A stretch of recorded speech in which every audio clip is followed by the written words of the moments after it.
หรือวิทยุจะเข้าไปถึงครัวเรือนได้โดยพระสงฆ์ไม่ต้องเดินทางเข้าบ้านการใช้สื่อคือการทำงานเชิงรุกที่ดีที่สุดการรอให้คนเข้าวัดแล้วจึงแสดงธรรมเหมือนแต่ก่อนนั้นอาจจะสายเกินไป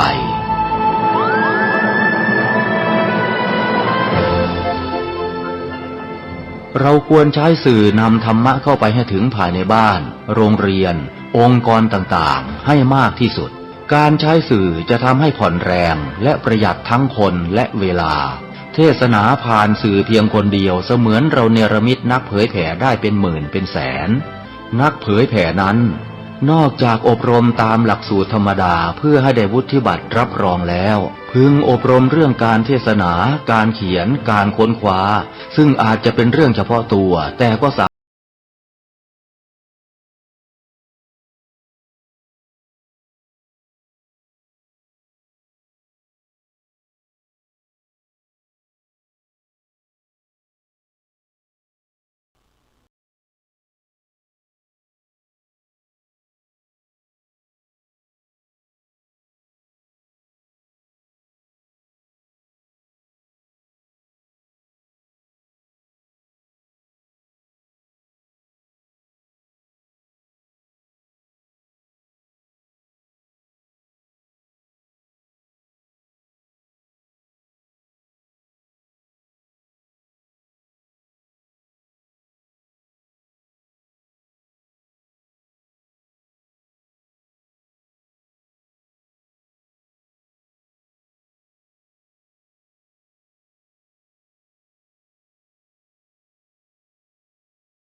เปลวเทียนให้แสงป่าไม้แดงให้ความรู้คณะสงฆ์อำเภอชัยประการร่วมกับโรงเรียนพระปริยัติธรรมวัดป่าไม้แดงขอเชิญชวนศรัทธาสาธุชนทุกท่านนำบุตรหลานเข้าร่วมโครงการบรรพชาอุปสมบทภาคฤดูร้อนเฉลิมพระเกียรติรุ่นที่33ระหว่างวันที่7ถึง13เมษายน2568เพื่อศึกษาพระธรรมและเป็นศาสนทายาทสืบทอดอายุพระพุทธศาสนาณวัดป่าไม้แดงตำบลหนองบัวอำเภอชัยประการจังหวัดเชียงใหม่โอกาสทางการศึกษาเรียนต่อระดับประถมศึกษาป .1 ถึงป .6 หรือมัธยมศึกษาม.1 ถึงม.6 สิทธิพิเศษสำหรับผู้เข้าร่วมบวชฟรีเรียนฟรีที่พักฟรีมีรถรับส่งฟรีมีทุนการศึกษาพร้อมเปิดประตูสู่อนาคตที่ดีร่วมสร้างคนดีสู่สังคมและรักษาแก่นพระพุทธศาสนาสนใจสมัครบวชหรือติดต่อสอบถามเพิ่มเติมได้ที่ 089-852-3498 พระครูวรสุตเขตดร.ผู้อำนวยการหรือที่โรงเรียนพระปริยัติธรรมวัดป่าไม้แดงเจ้าอาวาสทุกวัดในอำเภอชัยประการและกำนันผู้ใหญ่บ้านในอำเภอชัยประการมาร่วมปลูกฝังศีลธรรมเพื่ออนาคตของชาติเปลวเทียนให้แสงป่าไม้แดงให้โอกาสทางชีวิต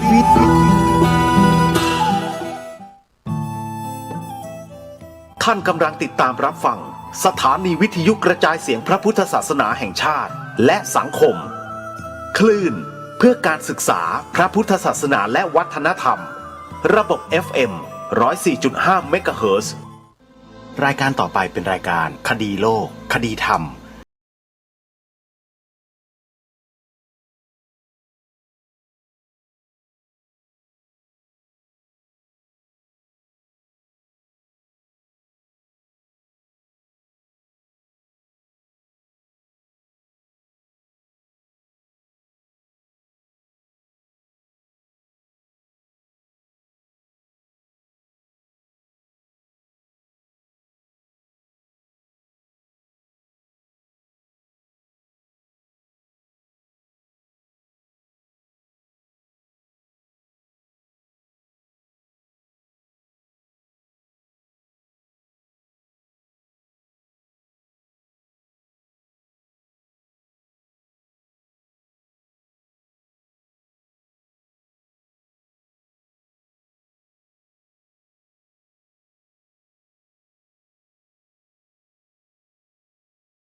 ห่งนี้ท่านสามารถใช้โทรศัพท์มือถือระบบ Android ดาวน์โหลดแอปพลิเคชันที่ชื่อว่าวิทยุพุทธศาสนาทั่วไทยเพื่อติดตามรับฟังรายการนี้ได้เป็นประจำทุกวันใครที่บอกให้ผู้อื่นดาวน์โหลดผู้นั้นได้บุญสาธุชนทุกท่านวันนี้ทางรายการได้เตรียมคลิปเสียงการแสดงธรรมที่วัดไตรสิกขาทรามลตารามเมื่อค่ำคืนของวันที่6 กุมภาพันธ์ที่ผ่านมาเปิดให้สาธุชนได้ฟังกันในคืนวันนั้นพูดเรื่องอะไรอย่างไรไว้เดี๋ยวลองไปติดตามรับฟังพร้อมๆกันได้ณบัดนี้นะโมตัสสะภะคะวะโตอะระหะโตสัมมาสัมพุทธัสสะนะโมตัสสะภะคะวะโตอะระหะโตสัมมาสัมพุทธัสสะนะโมตัสสะภะคะวะโตอะระหะโตสัมมาสัมพุทธัสสะปัญญายะปริสุทธติติขอกราบถวายความนอบน้อมแด่พระรัตนตรัยถวายความเคารพพระมหาเถระพระเถรานุเถระทุกท่านขอเจริญสุขญาติโยมสาธุชนที่ติดตามรับชมรับฟังทางสื่อช่องทางต่างๆทั้งที่อยู่ณสถานที่แห่งนี้และญาติโยมที่อยู่ทางบ้านทุกท่านทุกคนณโอกาสนี้ขอเจริญพรขอเชิญทุกท่านนั่งตามสะดวกไม่ต้องพนมมือนะโยมนะจริงๆวันนี้ไม่ได้คิดว่าจะได้มาแสดงธรรมเพราะว่าตั้งใจจะมาหล่อรูปเหมือนของท่านพระอาจารย์ใหญ่โดยเฉพาะเลยรำลึกนึกถึงพระคุณของครูบาอาจารย์ท่านที่ทำให้ตัวอาตมาภาพเองเนี่ยมีความสนใจใฝ่ธรรมเหมือนกับทุกท่านนั่นแหละหลังจากที่ได้ฟังพระธรรมเทศนาการบรรยายของท่านแล้วถึงแม้ว่าจะเป็นเพียงแค่เสียงก็ตามแต่เสียงนั้นมีอิทธิพลในด้านของจิตใจเป็นอย่างมากแล้วก็ยังคงยืนยันอยู่เสมอว่าไม่ว่าใครก็ตามถ้าตั้งใจฟังพระอาจารย์สมภพโชติปัญโยรูปนี้กล่าวธรรมแสดงธรรมบรรยายธรรมไม่ว่าเรื่องใดก็ตามเชื่อเหลือเกินว่าผู้นั้นจะต้องศรัทธาในธรรมนั้นๆของพระอาจารย์ใหญ่ท่านและการฟังนี่แหละเป็นเหตุเบื้องต้นแห่งปัญญาความรู้ที่สามารถทำให้คนเรานั้นพ้นจากความทุกข์ได้จริงๆต้องเริ่มต้นจากการฟังโยมที่ต่างว่าญาติโยมทุกท่านทุกคนหรือพวกเราทั้งหลายทั้งปวงถ้าเราไม่ได้รับการฟังหรือไม่มีใครพูดไม่มีใครแนะแนวทางหรือนำด้วยการพูดแล้วเราฟังด้วยหูเราไม่มีการฟังเกิดขึ้นถามว่าเราจะรู้ภาษารู้ความหมายของภาษาต่างๆได้หรือไม่รู้ไม่ได้เลยเพราะฉะนั้นเรื่องการฟังเนี่ยมันเป็นเหตุเบื้องต้นของชีวิตมนุษย์ของเราจริงๆโยมต้องย้อนกลับไปนึกถึงตอนที่เราเป็นเด็กๆทารกนะโยมเรายังไม่รู้ความอะไรหรอกเดินก็ยังไม่เป็นตาอาจจะลืมแล้วอาจจะร้องเสียงดังหูได้ยินแต่ฟังอะไรไม่รู้เรื่องเพราะไม่มีคนนำพอเราเดินก้าวต่อแตะ เราก็เริ่มจะฟังภาษาของแม่ของเราเนี่ยออกคำแรกที่เรารู้ที่แม่บอกเราก็คือกินอะไรล่ะกินนมมัมกินโยมเด็กเริ่มรู้แล้วต่อมาก็มีการพัฒนาขึ้นไปอีกด้วยคำพูดที่แม่เรียกสอนบอกเราตั้งแต่เริ่มต้น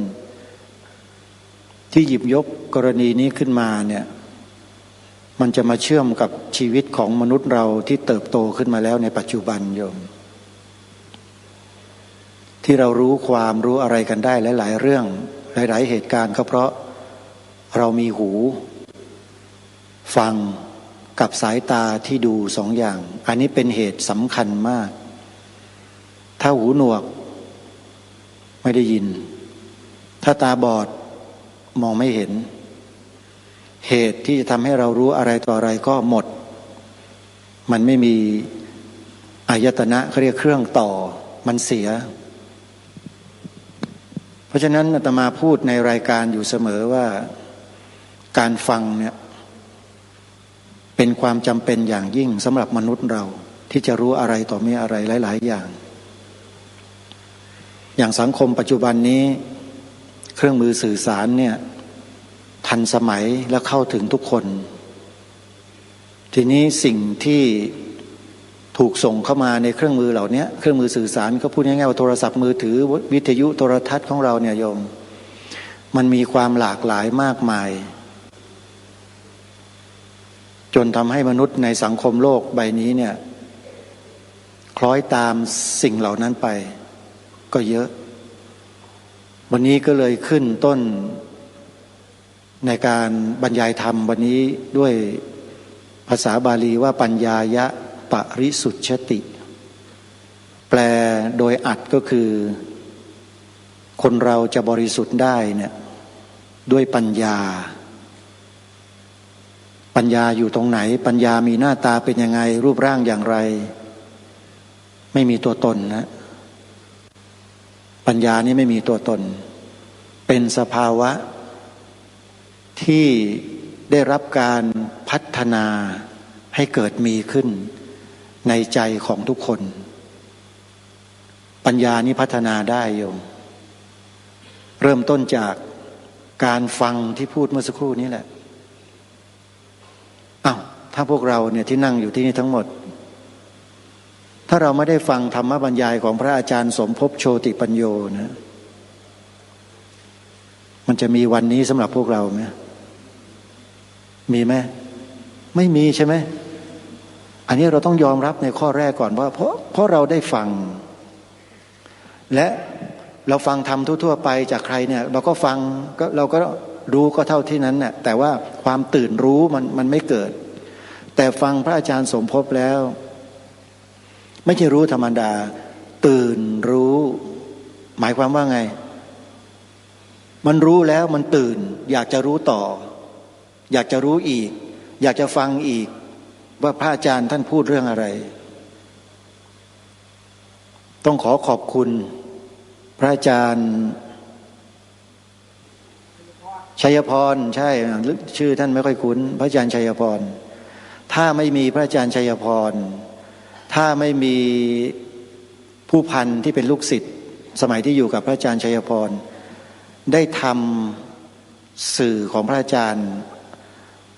บันทึกเก็บถ่ายเอาไว้เนี่ยนะโยมโหมันน่าเสียดายสุดๆที่ไม่เก็บเสียงบันทึกของพระอาจารย์สมภพไว้ถ้าในอดีตถ้าไม่ทำไว้นะน่าเสียดายมากและภาพวันนี้จะไม่มีเกิดบอกได้เลยต้องขอบคุณพระอาจารย์ชัยพรขอบคุณกับทิศที่เป็นนายพันโทนะเป็นอนุศาสนาจารย์เป็นลูกศิษย์ที่นิเพนี่แหละไอ้ที่นี่แหละใช่ว่านิเพเมื่อก่อนนี้ที่ได้รวบรวมและเก็บและทำกราฟิกทำอะไรต่างๆไว้ให้กับพวกเรานั่นคือคนที่อยู่เบื้องหลังอาตมาจะไม่ลืมคนที่ทำงานบางทีเรามองแต่ครูบาอาจารย์เทิดทูนแต่ครูบาอาจารย์อย่างเดียวแต่อาตมาแปลกจะเทิดทูนคนที่อยู่ข้างๆพระอาจารย์และช่วยงานพระอาจารย์ด้วย ไม่ว่าจะเป็นพระอาจารย์เตี้ยอาจารย์ทองพันธ์อาจารย์ชัยพรหรือใครต่อใครก็แล้วแต่ที่ช่วยงานอยู่ในสมัยนั้นสมัยก่อนๆนะก็จะนึกถึงบุญคุณของพระอาจารย์ใหญ่แล้วก็บุญคุณของท่านเหล่านี้ที่ทำให้พวกเราได้มีโอกาสได้ฟังสิ่งดีๆเหล่านี้กันและมันก็เป็นที่มาของปัญญาความรู้และความตื่นรู้ของพวกเราแล้วมันก็เป็นเหตุเป็นปัจจัยทำให้อะไรที่ดีๆหลายต่อหลายอย่างคนดีๆหลายต่อหลายคนมารวมตัวกันแล้วก็มาสร้างสรรค์สิ่งที่ดีๆให้เกิดขึ้นในสังคมของคนดีคนเราก่อนจะดีมันต้องรู้จักความไม่ดีมาก่อนถ้าไม่มีความไม่ดีเราก็จะไม่รู้จักว่าความดีคืออะไรพระสัมมาสัมพุทธเจ้าตรัสรู้ธรรมะคือรู้ทั้งสิ่งที่ดีและสิ่งที่ไม่ดีแต่เหนือกว่านั้นพระพุทธเจ้ารู้สิ่งที่เป็นกลางๆที่เรียกว่าอัพพยากฤิถ้าเป็นภาษาไทยถ้าภาษาบาลีแล้วอัพพยากตะธรรมที่ไม่ใช่กุศลและไม่ใช่อกุศลพระสัมมาสัมพุทธเจ้ารู้ทรงรู้ด้วยว่าคืออะไรแล้วก็มีเขียนอยู่ในตำรับตำราคัมภีร์ทางพระพุทธศาสนาเอาไว้หมดแล้วพระอาจารย์ใหญ่พระอาจารย์สมภพเป็นบุคคลที่ใฝ่รู้ถึงแม้จะไม่ได้จบนักธรรมตรีโทเอกไม่ได้เรียนมหาปรริญญาประโยค3 4 5 6เหมือนกับครูบาอาจารย์รูปอื่นๆแต่ความใฝ่รู้ของพระอาจารย์ใหญ่ที่เกิดจากจิตใจที่กรุณาต่อพวกเรานี่แหละลูกหลานคนไทยเรานี่แหละพระอาจารย์จึงศึกษาให้แตกให้เข้าใจว่าคืออะไรกันแน่ศาสนาพุทธทำไมพวกฝรั่งตาน้ำข้าวจึงบินข้ามน้ำข้ามทะเลมาบวชเป็นพระอยู่ในประเทศไทยถ้าใครฟังเทปของพระอาจารย์ก็จะทราบที่ท่านพูดถึงพระอาจารย์สุเมโธวัดหนองประพงถูกไหมนั่นแหละที่ทำให้พระอาจารย์สมภพบินไปในต่างประเทศไปทำงานสร้างสนามบินใหญ่โตไปอยู่กับชาวต่างประเทศมั่งคั่งอู้ฟู่มีอะไรที่ไม่เคยมีพระอาจารย์สมภพมีหมดกินดื่มเที่ยวสนุกสนานไฮทุกอย่างแต่พอมาเจอฝรั่งมาบวชเป็นพระเท่านั้นแหละสลดสังเวชตัวเองเรานี่เป็นคนไทยแท้ๆพ่อแม่เรานับถือศาสนาพุทธแต่ทำไมเรากลับดันไปนับถือศาสนาอื่นถ้าฟังเทปก็จะทราบกันดีนะอาตมาจะขอสงวนไว้ตรงนี้ไม่พูดถึงศาสนานั้นก็แล้วกันแต่ทุกคนก็คงทราบแล้วแหละว่าหมายถึงศาสนาอะไรที่ท่านพระอาจารย์ได้กล่าวถึงแล้วท่านก็บอกว่าท่านหลงทิศหลงทางไปถ้าใครฟังเทปธรรมบรรยายพระอาจารย์เรื่องเหตุให้เกิดอะไรเกิดทุกข์เหตุให้เกิดทุกข์4 พยางค์โยมปองไปฟังดูนะเหตุให้เกิดทุกข์พระอาจารย์จะเล่าประวัติของท่านไว้แล้วก็มีอีกหลายๆเรื่องที่ท่านเล่าไว้แต่อาตมาภาพเนี่ยฟังชุดนี้ชุดเดียวนี้แหละเลยทำให้อาตมาภาพมั่นใจว่าพระอาจารย์สมภพรูปเนี้ยไม่ธรรมดาปัญญายะปริสุทธติ คนเราบริสุทธิ์ได้เนี่ยด้วยปัญญาพระอาจารย์สมภพเป็นบุคลากรที่มีปัญญามากจริงๆโยมและเมื่อท่านได้มาปฏิบัติในแนวทางของสัมมาปฏิบัติเจริญอานาปานสติตามดูลมหายใจเข้าออกตามที่พระสัมมาสัมพุทธเจ้าตรัสสอนไว้เป็นสเต็ปที่ท่านเล่าไว้ในเทปบันทึกรายการของท่านที่ท่านบรรยายเราก็จะทราบเป็นอย่างดีถ้าเป็นนักปฏิบัติด้วยเนี่ยก็จะรู้เลยว่าอาจารย์เนี่ยไม่ธรรมดาเผลอๆนะอันนี้ธรรมาความรู้สึกส่วนตัวนะโยมพระอาจารย์นี่จะแสดงฤทธิ์ให้ดูก็ได้แต่ความสำนึกของพระอาจารย์ และความเคารพในพระศาสดาไม่แม้แต่นิดเดียวอย่างน้อยๆเนี่ยมโนมยิทธิ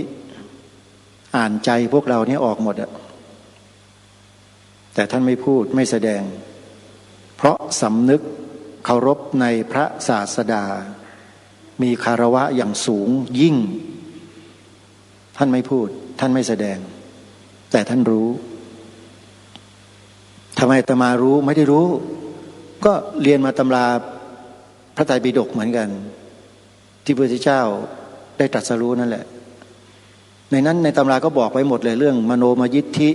เรื่องของปฏิสัมภิทาเรื่องของอภิญญาต่างๆเนี่ยก็เรียนมาหมดอะศึกษามาหมดก็เลยเข้าใจว่าพระอาจารย์นี่ไม่ธรรมดานี่จะเป็นพระรูปอื่นนะป่านนี้ก็ไม่มีโอกาสได้มานั่งกราบชีวิตเป็นๆของท่านอยู่ตรงนี้หรอกแต่เพราะเป็นพระอาจารย์สมภพรูปนี้ไงท่านจึงดำรงขันธ์ธาตุขันธ์ของท่านอยู่ให้เราได้กราบอยู่ทุกวันเนี้ยพวกเราโชคดีแค่ไหนลองคิดดู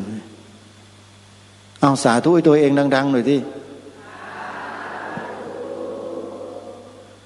ท่านเป็นผู้ปลุกพวกเราเนี่ยให้ตื่นกันขึ้นมาตื่นขึ้นมาดำเนินชีวิต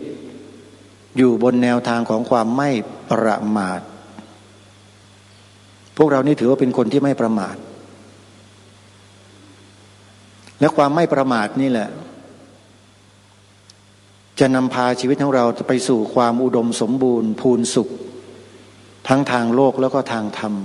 อย่างไม่ต้องสงสัยอาตมามั่นใจพวกเราเนี่ยมาถูกทางกันแล้วโยมโดยเฉพาะได้มาฟังธรรมบรรยายของพระอาจารย์สมภพที่ท่านบรรยายที่ท่านเทศที่ท่านแสดงท่านกล่าวจนเรา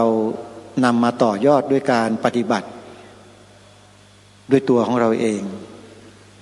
จนกระทั่งเข้าใจหลายๆสิ่งหลายๆอย่างของไอ้ก้อนเนื้อยาววาหนาคืบเนี่ยที่เรียกว่ารูปนามขันธ์ห้าเนี่ยดีเป็นอย่างดีแล้วก็คลายความยึดมั่นถือมั่นตัวอัตตาตัวตนตรงเนี้ยลงไปได้ใครยิ่งละได้เยอะคนนั้นก็ยิ่งจะสูงขึ้นมากขึ้นโยมการละอัตตาเนี่ยถ้าภาษาทางวิชาการเขาเรียกอีโก้นะโดยเฉพาะผู้หญิงเนี่ยอีโก้จะเยอะยึดมั่นถือมั่นทุกข์ที่สุดคือผู้หญิงนี่แหละเกิดมาด้วยอำนาจของกรรมโยมอย่าไปว่าใครเลยก็เป็นผู้ชายมาก่อนนั้นแหละเนี่ยแล้วสุดท้ายก็กลายมาเป็นผู้หญิงจากผู้หญิงบำเพ็ญตนแล้วก็กลายเป็นผู้ชายมันก็สลับสับเปลี่ยนกันอยู่อย่างนี้แหละเพราะฉะนั้นเรื่องเพศเรื่องภาวะเนี่ยมันเป็นเรื่องธรรมชาติพระพุทธเจ้านี่ทรงมองข้ามสิ่งเหล่านี้หมดแล้วก็สอนให้ตรงเป้าหมายเลยศีลสมาธิปัญญาสามอย่างนี้รวมเรียกว่าอะไรโยมตอบดังๆไตรสิกขาเป็นที่มาของชื่อของวัดไตรสิกขาทลามละตารามแห่งนี้นี่เองพระอาจารย์สมภพเน้นเรื่องไตรสิกขาเริ่มต้นด้วยการรักษาศีลให้ได้เนี่ยพวกเราเนี่ยทำได้รักษาศีล8พอรักษาศีล8ได้ใจมันพองกำลังจิตกำลังใจมันมาแล้วสมาธิมันจะเกิดง่ายถ้ารักษาศีลได้เมื่อสมาธิเกิดปัญญาจะตามมาแล้วคนเราจะบริสุทธิ์ได้สะอาดได้ขาวได้ก็ด้วยปัญญาตัวนี้แหละที่เรียกว่าภาวนามยปัญญาจากการที่เราเจริญสติสมาธิปัญญาเดินจงกรมนั่งสมาธิเดินจงกรมนั่งสมาธิกำหนดลมหายใจเข้ากำหนดลมหายใจออกนี่แหละทำซ้ำๆนี่แหละโยมผ พวกต่างลัทธิเขารู้ว่าประเทศไทยเราเนี่ยที่เป็นเอกราชเคี้ยวไม่ลงสับไม่ลงเอาไปเป็นเมืองขึ้นไม่ได้เพราะอะไรฝรั่งเขารู้นะเพราะการทำซ้ำนี่แหละก็คือศาสตร์ในพระพุทธศาสนานั่นเองจำได้ไหมพวกเราญาติโยมที่อายุ55ขึ้นเราเรียนหนังสือชั้นประถมนโยบายของรัฐนะโยมทุกวันศุกร์วันสุดสัปดาห์เราจะต้องไหว้พระสวดมนต์ทุกวันศุกร์ถูกไหมทำซ้ำทุกสัปดาห์ใช่ไหมเห็นแล้วยังว่าการทำซ้ำมันทำให้พวกเรามานั่งกันอยู่ตรงนี้เห็นหรือเปล่าเพราะปลูกฝังพวกเรามาตั้งแต่ในโรงเรียนแต่พอมาสักระยะหนึ่งยกเลิกใครยกเลิกนี่คือปัญหาไงคนเหล่านั้นคือใครไปยกเลิกหลักสูตรเหล่านี้ของพวกเรายกเลิกทำไมเพราะเขารู้ไงถ้าขืนปล่อยให้พวกนี้มันเรียนต่อเนี่ยประเทศนี้มันก็มั่นคงยิ่งกว่าเดิมอีกชาติศาสนาพระมหากษัตริย์จะเข้มแข็งยิ่งกว่าเดิมอีกแล้วก็เลยหาวิธีการยกเลิกมันซะเอาหลักสูตรใหม่ไปให้มันเรียนกันแล้วดูเด็กลูกหลานเราทุกวันนี้เป็นไงหลักสูตรใหม่เป็นไงสะใจไหมล่ะโยมลูกหลานทุกวันนี้นี่เด็กกรุงเทพนะเกิดกรุงเทพเรียนกรุงเทพโตกรุงเทพรู้อะไรในโรงเรียนหมดสมัยที่อยู่นั้นในกรุงเทพไม่งั้นพูดไม่ได้โยม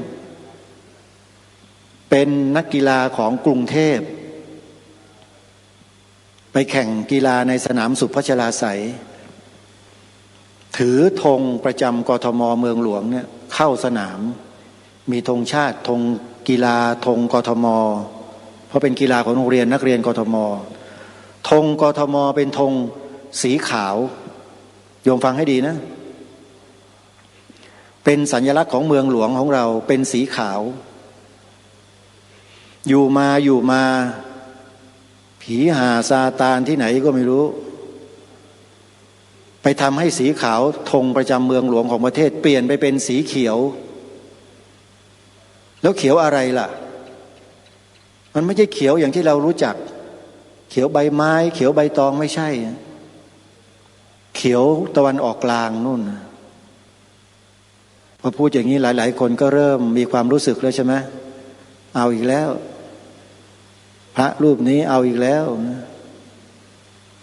ถ้าไม่พูดแล้วจะรู้กันไหมเนี่ยถามจริงเนี่ยจะรู้ไหมเนี่ยพูดอยู่แค่นี้รู้เรื่องไหมไม่รู้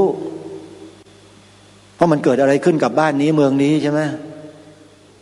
ก็เพราะอยู่กรุงเทพไงโยมเป็นเด็กกรุงเทพเด็กเทพจึงรู้ทุกอย่างไงโยมว่าเกิดอะไรขึ้นกับบ้านนี้เมืองนี้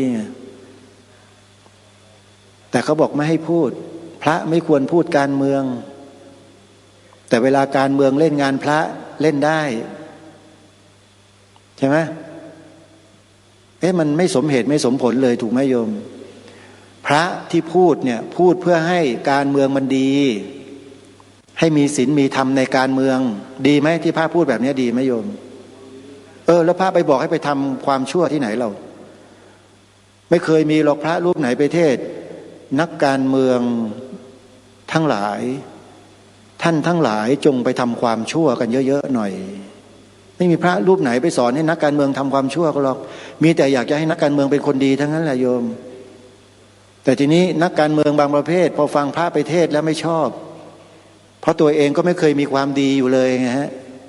ก็เลยไม่ชอบหาทางกำจัดไม่ให้พระพูดปิดปากให้หมดก็เลยมีวลีอยู่วลีหนึ่งที่ออกมาในสังคมเราเนี่ยว่าพระไม่ควรยุ่งเกี่ยวกับการเมืองเวรเลยงานนี้บ้านเมืองก็ชิบหายแล้วนั่นเนี่ยพระไม่ให้เข้าไปยุ่งเกี่ยวเนี่ยขนาดเข้าไปเทศให้ฟังมันยังขนาดนั้นนะโยมแล้วถ้าเงียบๆไปเลยไม่สนใจแล้วมันจะขนาดไหนบ้านเมืองนี่พูดออกอากาศนั้นเนี่ยอาตมาเป็นคนอย่างนี้นะโยม เวลาพูดอะไรแล้วต้องพูดให้มันชัดๆตรงๆให้มันเข้าใจทีเดียวไม่ต้องไปตีความให้เยอะเพราะบ้านนี้เมืองนี้เป็นราชอาณาจักรที่เป็นเอกราชไม่ได้ตกเป็นเมืองขึ้นใครนะพวกเราเนี่ยอย่าลืมนะบ้านเมืองที่ไม่ได้ตกเป็นเมืองขึ้นใครเนี่ยเขาเรียกว่าเอกราชเอกะแปลว่าอะไรเอกะแปลว่าหนึ่งเดียวเอกราช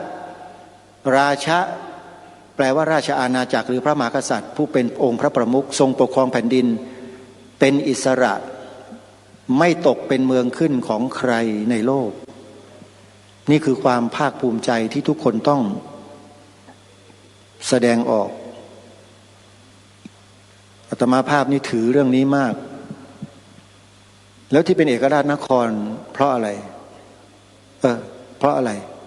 มีใครรู้บ้างเนี่ยที่ชื่อว่าเป็นเอกราชเพราะอะไรตอบแบบฟันธงนะไม่ต้องไปอ้อมค้อมเพราะพระพุทธศาสนาโยมลองศึกษาไปในอดีตของประเทศไทยดูสิพระมหากษัตริย์ทุกราชอาณาจักรนับถือศาสนาอะไรดังมีเหตุผลนะที่ถามโยมเนี่ยถ้าองค์พระมหากษัตริย์พระราชบรรพบุรุษไทยของเราตั้งแต่ยุคไหนต่อไหนมาไม่นับถือศาสนาพุทธไม่ดำรงสืบสารรักษาต่อยอดความเป็นพุทธมามกะมาเนี่ยป่านนี้ประเทศไทยเราก็ตกเป็นเมืองขึ้นเข้าไปตั้งนานแล้วโยมเขาพยายามทุกวิถีทางแล้วแต่เขาทำไม่สำเร็จเพราะพระมหากษัตริย์ไทยของเราทรงไม่ยอมเปลี่ยนไปนับถือศาสนาอื่นคนที่นับถือศาสนาอื่นที่มางานนี้อย่าเพิ่งน้อยเนื้อต่ำใจนะโยมนะอาตมาไม่ได้ว่าอะไรเลยที่คุณอยู่ในประเทศนี้เผยแผ่ศาสนาในประเทศนี้ดีมาอยู่ร่วมกันแต่มันมีข้อแม้ก็อยู่ในที่คุณควรอยู่ในฐานะอะไรก็ควรอยู่ในฐานะอย่างนั้นอย่าพยายามที่จะดิ้นรนเพื่อจะให้มีให้เป็นอะไรเหมือนอย่างศาสนาของชาติศาสนาประจำชาติเขาไม่ใช่เห็นศาสนาพุทธเป็นศาสนาประจำชาติมีประชากรประชาชนผู้หลักผู้ใหญ่นับถือกันทั้งบ้านทั้งเมืองแล้วคุณก็อยากจะตะเกียกตะกายขึ้นมาเป็นใหญ่เป็นโตตีเสมอด้วยคิดอย่างนี้ผิดนะคิดไม่ถูกองค์พระบาทสมเด็จพระจอมเกล้าเจ้าอยู่หัวรัชกาลที่4ทรงประกาศเอาไว้ชัดเจนในประชุมประกาศรัชกาลที่4ความตอนหนึ่งว่าพระนครนี้คือประเทศไทยเราเนี่ยพระนครนี้เป็นถิ่นที่ของคนนับถือพระพุทธศาสนามาแต่เดิมไม่ใช่แผ่นดินของศาสนาอื่นคนที่ถือศาสนาอื่นมาแต่อื่นก็ดีอยู่ในเมืองนี้ก็ดีจะโทมนัสน้อยใจด้วยริษยาแก่พระพุทธศาสนาเพราะบูชาอันนี้ไม่ได้ด้วยไม่ใช่เมืองของศาสนาตัวเลยถ้าโทมนัสก็ชื่อว่าโลภล่วงเกินไปถ้าเป็นภาษาชาวบ้านเราก็คือด่าเลยโลภล่วงเกินไปนี่คือกฎหมายของบ้านเมืองนะทรงปฏิเสธชัดเลยว่าไม่ใช่แผ่นดินของศาสนาอื่นเป็นประกาศขององค์พระมหากษัตริย์ไทยของเราชัดเจนโยม ด้วยเหตุนี้จึงทำให้ประเทศไทยเราจึงเป็นเอกราชมาจนถึงวันนี้เพราะทรงประกาศเช่นนี้นี่แหละคือศาสนาพุทธเป็นศาสนาประจำชาติสมัยเราเรียนสมัยเด็กๆครูก็สอนเราแบบนี้ถูกไหมเด็กสมัยนี้เขาเปลี่ยนหลักสูตรแล้วเขาไม่สอนนะอาตมามีหลักฐานนะเมื่อปี 2546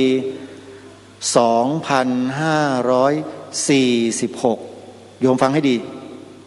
เกิดอะไรขึ้นกับพวกเราชาวพุทธในประเทศไทยคณะกรรมการร่างหลักสูตรวิชาพระพุทธศาสนาจัดทำผังมโนทัศน์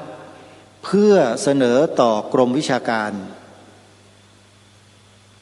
เพื่อจัดทำหลักสูตรวิชาพระพุทธศาสนาซึ่งเป็นตำราเรียนหนังสือพระพุทธศาสนาแบบเรียนน่ะให้กรมวิชาการพิจารณากรมวิชาการอนุมัติให้พิมพ์เพื่อเป็นแบบเรียนวิชาพุทธศาสนาในโรงเรียนได้ทั่วราชอาณาจักร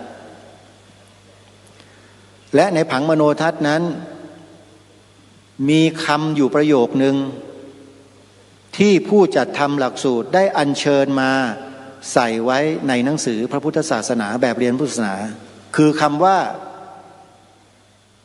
ประเทศไทยมีพระพุทธศาสนาอันเป็นศาสนาประจำชาติเป็นกระแสพระดำรัสของพระบาทสมเด็จพระเจ้าอยู่หัวรัชกาลที่ 9ตรัสไว้หลายวาระเยอะมาก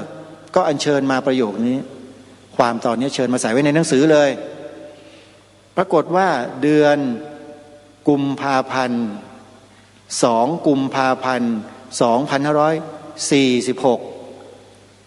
2546มีคนต่างศาสนาคนหนึ่งทำหนังสือขึ้นไปถึงอธิบดีกรมวิชาการเพื่อไปทักท้วงและมีคำที่ส่อถึงอาการที่ข่มขู่อธิบดีกรมวิชาการเล็กๆมีลักษณะขู่ด้วยนะบอกว่าข้อความดังกล่าวนี้เขียนไว้ไม่ได้ต้องลบออกเขาบอกว่าไงไหมฮะที่ต้องให้ลบออกเขาอ้างว่าหนึ่งเนื่องด้วยประเทศไทยปกครองด้วยระบอบประชาธิปไตยและมีกฎหมายรัฐธรรมนูญเป็นกฎหมายสูงสุดเมื่อรัฐธรรมนูญไม่ได้บัญญัติรับรองไว้ว่าศาสนาพุทธเป็นศาสนาประจำชาติในตำราเรียนก็เขียนคำนี้ไว้ไม่ได้เขาอ้างรัฐธรรมนูญโอ้ยมีเรื่องพูดเยอะโยมชั่วโมงเดียวไม่พอหรอกอาตมาถ้าพูดเรื่องนี้เนี่ยเพราะมันมีที่มาที่ไป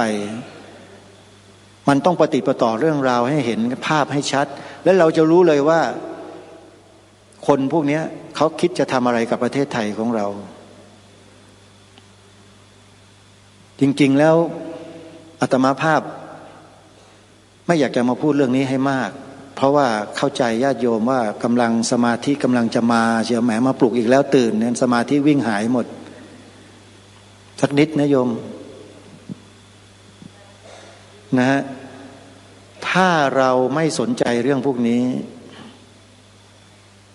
เราคิดหรือว่าเราจะได้มานั่งกันแบบนี้ต่อไปในอนาคตถ้าการบ้านการเมืองมันเปลี่ยนขั้วเปลี่ยนอำนาจ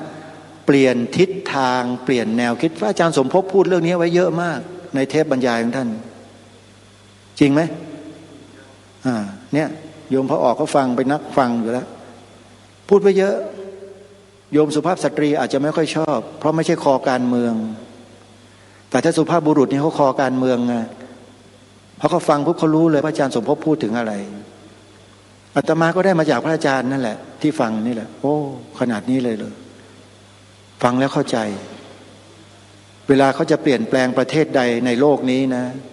เขาเปลี่ยนด้วยนโยบายโยมนโยบายของรัฐ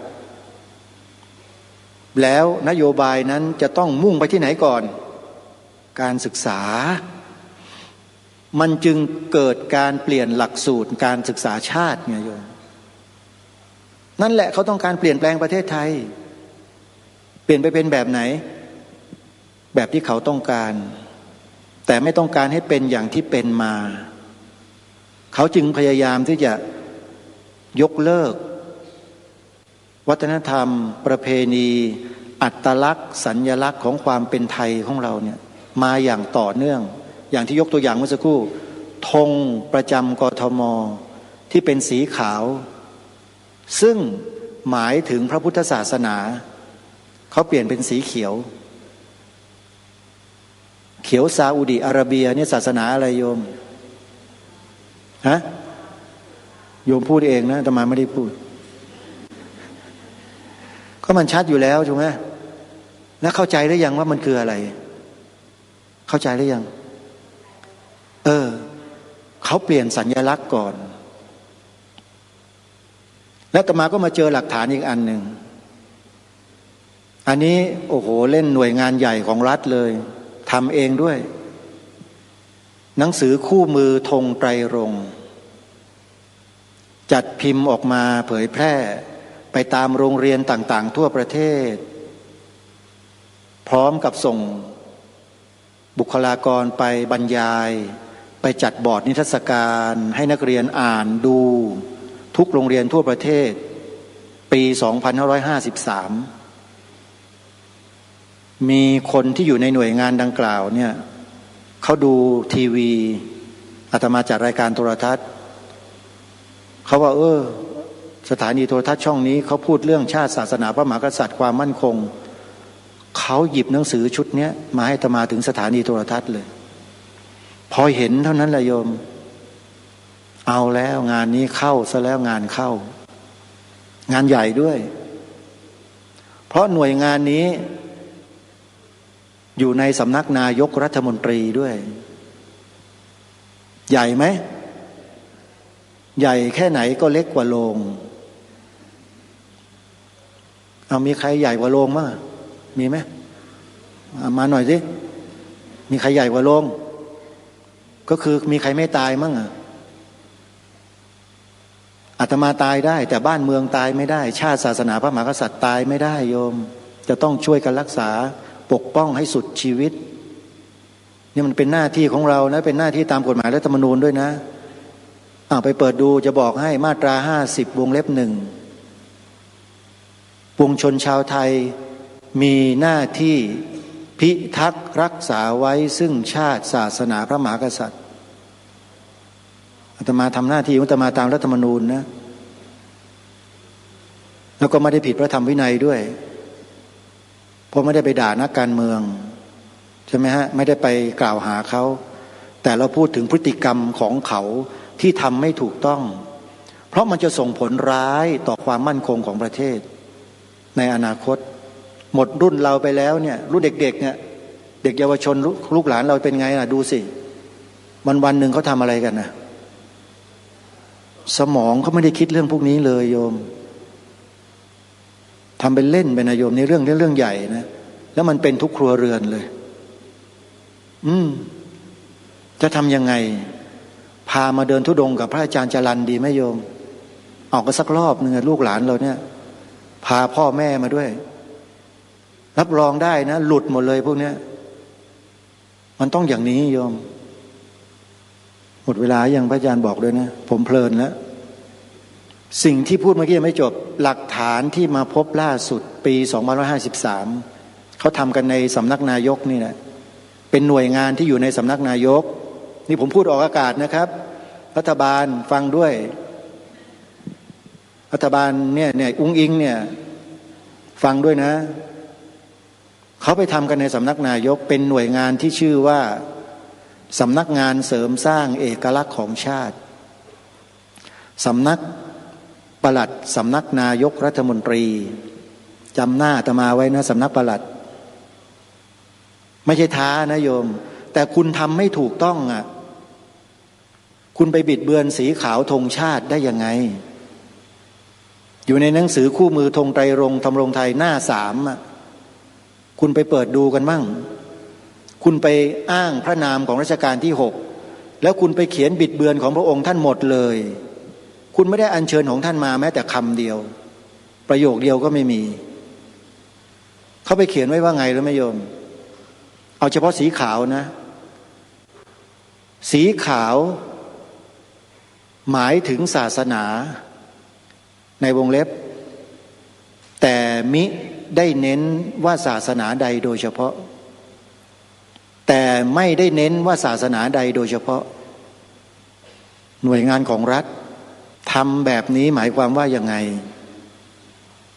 คุณคิดอะไรกันอยู่หรือคุณไปรับจ็อบจากใครมาหรือเปล่าอาตมาก็พูดในวิทยุมาหลายปีแล้วนะเรื่องพวกนี้เป็น10 ปีแล้วคุณไปรับจ็อบใครมาเปล่าต่างประเทศอะแล้วคุณมาทำแบบนี้กับประเทศไทยของเราเนี่ยคุณมีสำนึกบ้างหรือเปล่าสีขาวที่รัชกาลที่6พระราชทานเอาไว้ให้ชัดเจนนะโยมพระองค์พระราชนิพนธ์ไว้อย่างนี้ขาวคือบริสุทธิ์สีสวัสดิ์หมายพระไตรรัตน์และธรรมะคุ้มจิตไทยเมื่อพระองค์พระราชทานไว้อย่างนี้แล้วสีขาวในธงชาติหมายถึงอะไรโยมศาสนาอะไรหมายถึงศาสนาอะไรจ๊ะพุทธ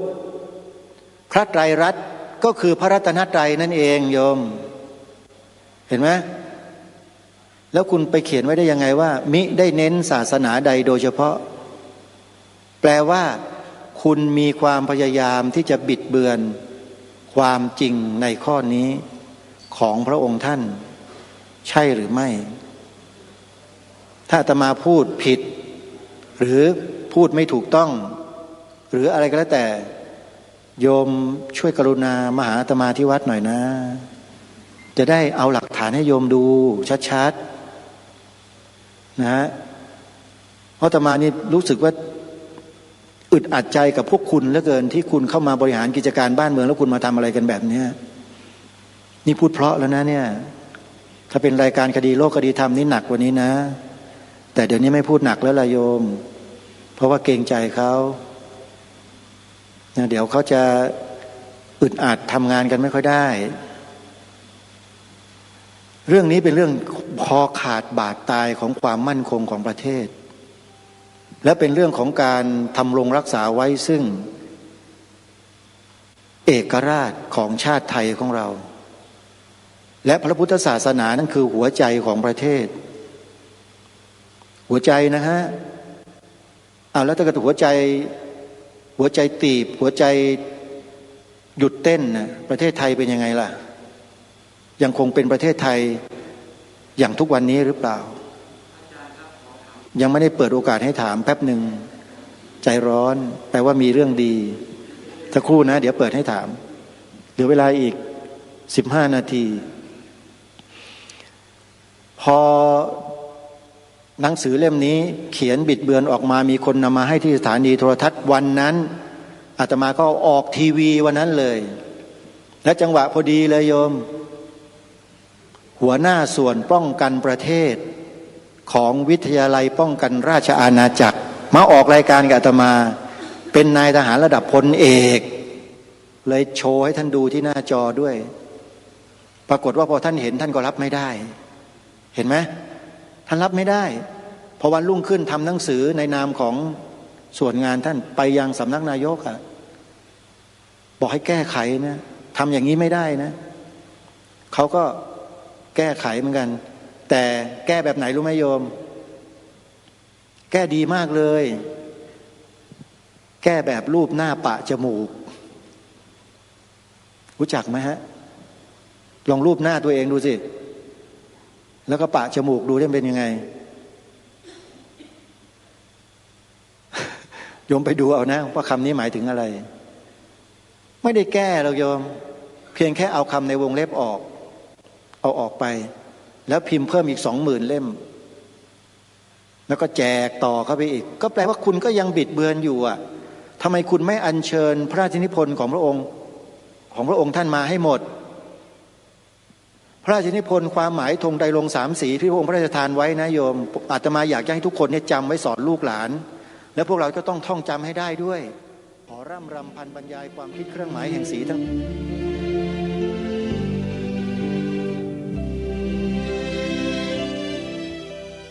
สาธุชนผู้ฟังทุกท่านนั่นก็เป็นการแสดงธรรมหรือ ธรรมบรรยายที่ธรรมภาพได้ขึ้นบรรยายที่วัดไตรสิกขาทรามรตาราม เมื่อคืนวันที่ 6 กุมภาพันธ์พระพุทธศักราช 2568 ที่ผ่านมา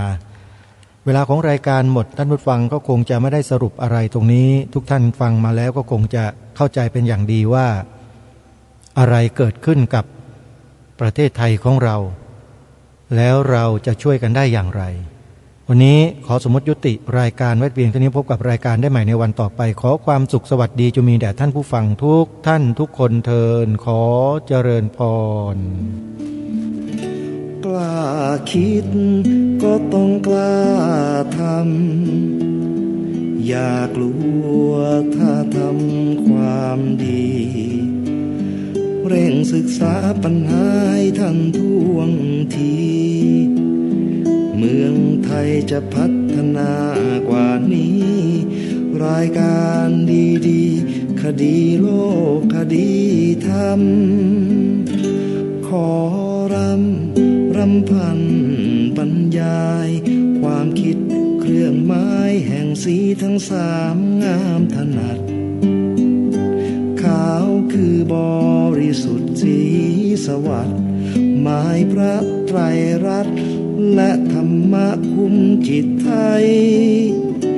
แดงคือโลหิตเราใส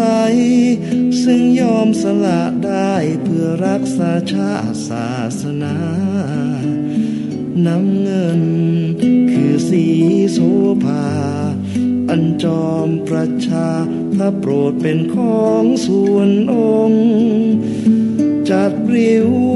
เข้าเป็นไตรรงค์จึงเป็นสีธงที่รักแห่งเราชาวไทยทหารอวตารนำไปยงยุทธวิชัยวิชิตก็ชูเกียรติสยาม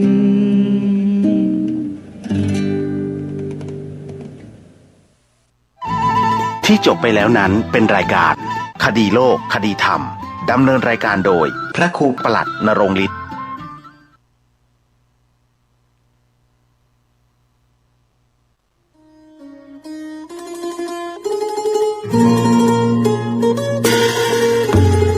ขอเชิญร่วมงานปริวาสกรรมสืบสารงานพระศาสนาบวชเนกขมาบารมีพราหมณ์ปฏิบัติธรรมประจำปี 2568 ระหว่างวันที่ 1-10 มีนาคม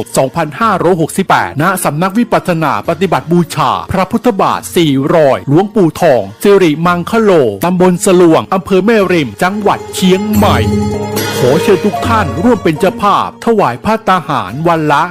15,000 บาทข้าวต้มเช้าวันละ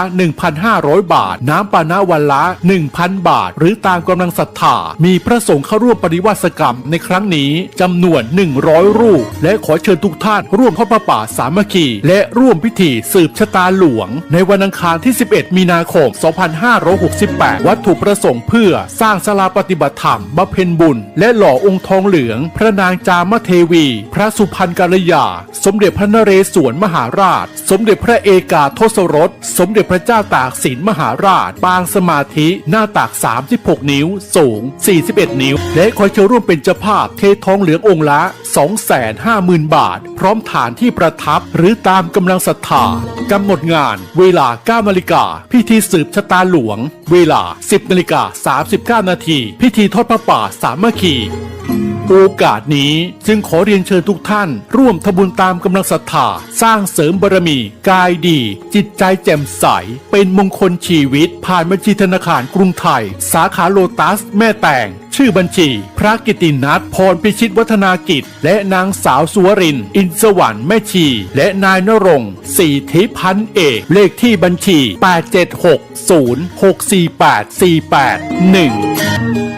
สอบถามข้อมูลเพิ่มเติมได้ที่ 081-783-6514